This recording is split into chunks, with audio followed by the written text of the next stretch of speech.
CT, you see this? Look, if it ain't official Dana J, Levi for Kelly, Prima Donna News, I don't even want to see it. Just take the photos.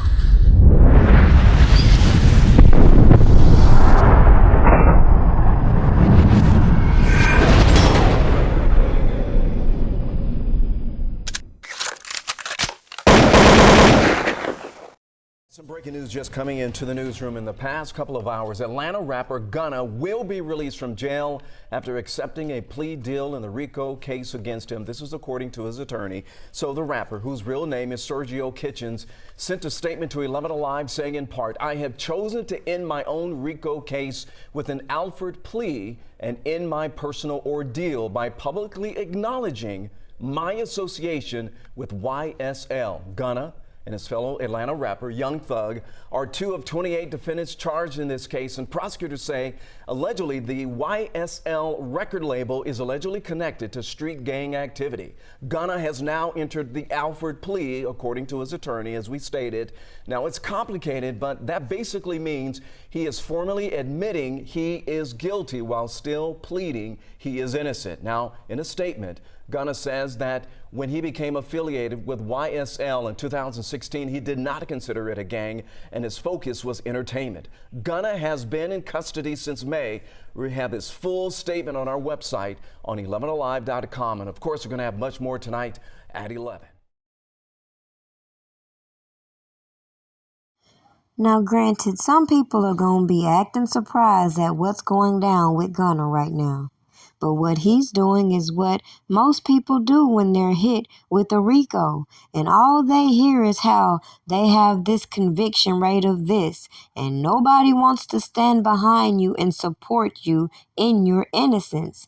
But they'll give you a loophole to technically maintain your innocence while pleading guilty and let you go free, even though hypothetically they're telling the public you're guilty of these specific crimes that are endangering the community. Make this shit make sense. But it's strange when other people go through the same process, have to face the same battles when it comes to these RICO charges, they stand tall and don't fold. But then you have people doing the most trying to make them look guilty. Right now, you got Robert Kelly fighting for his appeal. At the same time, you got this Chicago case still ongoing. And right on cue, you got a whole lot of confusion and people leaking music that has already been distributed throughout these platforms years ago, trying to insinuate a newfound way of admitting to crimes this man is clearly denying he's guilty of. And then you have this docuseries coming out to continue pumping out lies and propaganda to the mainstream media and general audience who won't do their research and recognize the problem that I've been speaking on all this time, watching the government enable this abuse of RICO in order to pressure individuals into taking these plea deals. Kind of like how Daryl McDavid was never brought up in these RICO charges with Robert Kelly in New York, though some of his actions should have been in those specific charges. Yet when you come over to the Chicago case, he was acquitted of obstruction of justice and given this cloud of, well, I was just doing my job.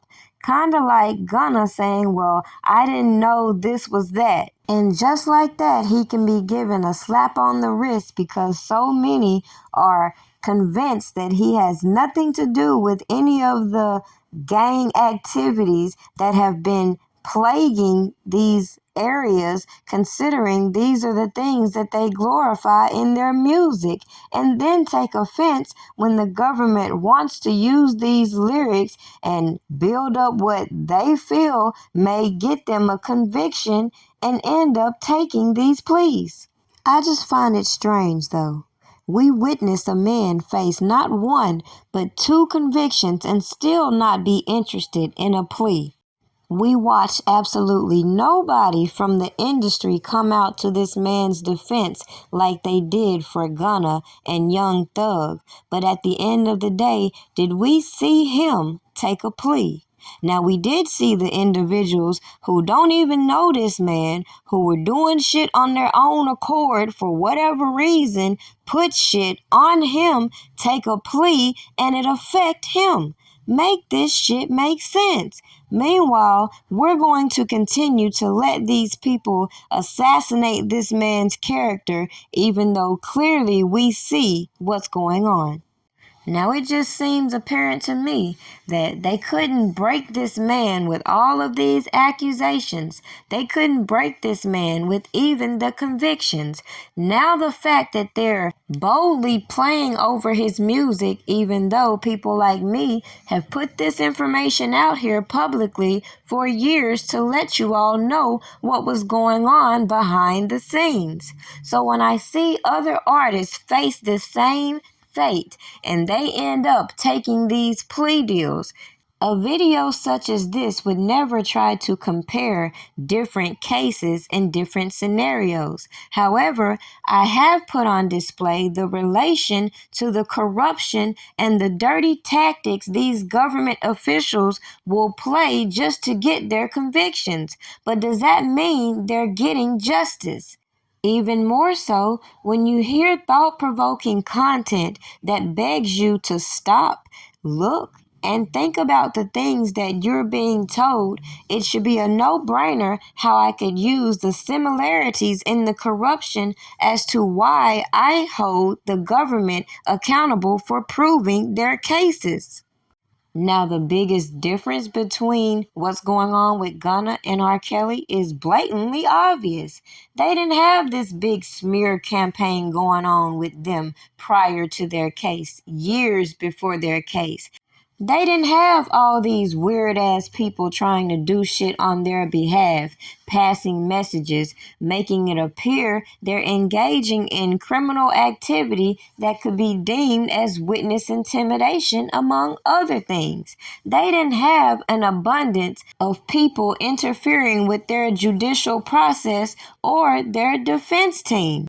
So to conclude this video, it's very essential for individuals to keep Robert Kelly's name in the discussion, especially when it comes on the topic of abuse of RICO, and how everybody wanted to say, oh, he's the king, you don't know him, and this and that. Well, think about all those young boys you do know who are in this gang lifestyle who could suffer the same fate as the people they idolize, such as a Young Thug or a Gunna.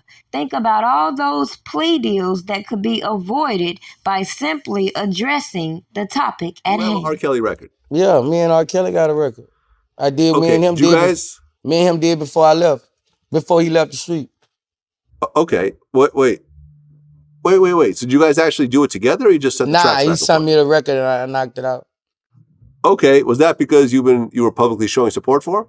Nah. This was before. This was before that.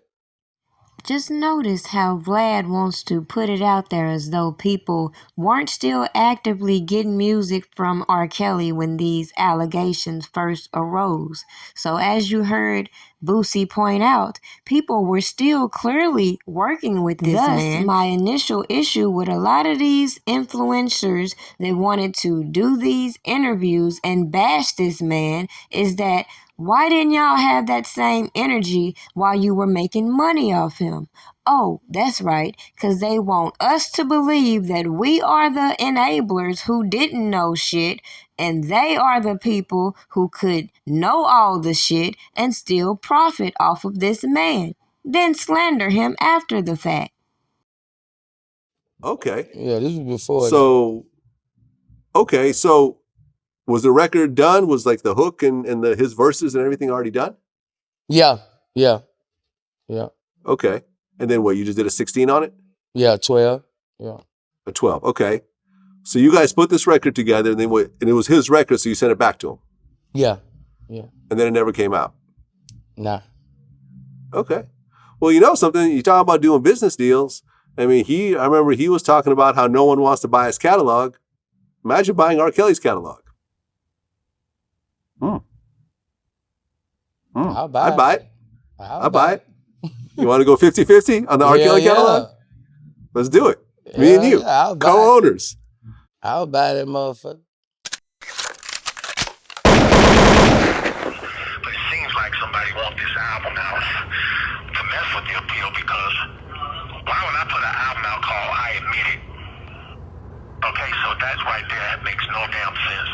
So I just want people to know, and Jennifer let people know, and whoever let them know that that's not my album. I wouldn't even put an album out right now while I'm dealing with all of this stuff anyway. Okay, and I hope people recognize my voice and know that. Okay, so yeah, that, you know, and I wish they had found out who did it.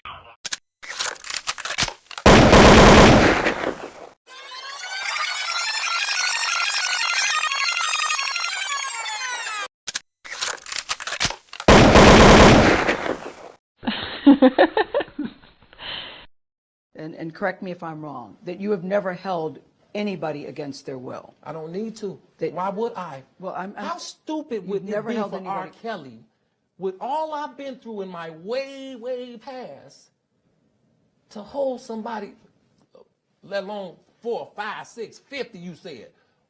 How stupid would I be to do that? I didn't say you That's were holding. stupid, guys. I didn't. Is this camera on me? Yes, it's on. That's stupid. Use your common sense. Don't forget the blogs. Forget how you feel about me. Hate me if you want to, love me if you want, but just use your common sense. How stupid would it be for me to, with my crazy past and what I've been through, right now I just think I need to be a monster and hold girls against their will, chain them up in my basement, and don't let them eat and don't let them out unless they need some shoes down the street from their uncle. Robert, Stop it. Y'all quit playing. Quit playing. Robert. I didn't do this stuff. This is not me. I'm fighting for my life.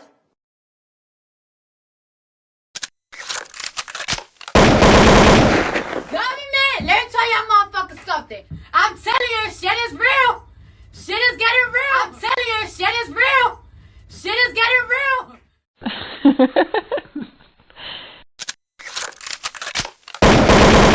R. Kelly's legal team tonight after the puzzling release of new music. The album, called I Admit It, appeared on streaming services today, appearing to include a copyright for Sony. Well, Sony says the album is completely unofficial, calling it a bootleg R. Kelly album. And an attorney, Steve Greenberg, tells Fox 32 someone stole Kelly's music and released it illegally, and he says the feds should launch an investigation. Spotify, Apple Music, and Tidal all took the album down after a few hours. Is this camera on me? Yes, it's on. That's stupid. Use your common sense. Don't forget the blogs. Forget how you feel about me. Hate me if you want to, love me if you want, but just use your common sense.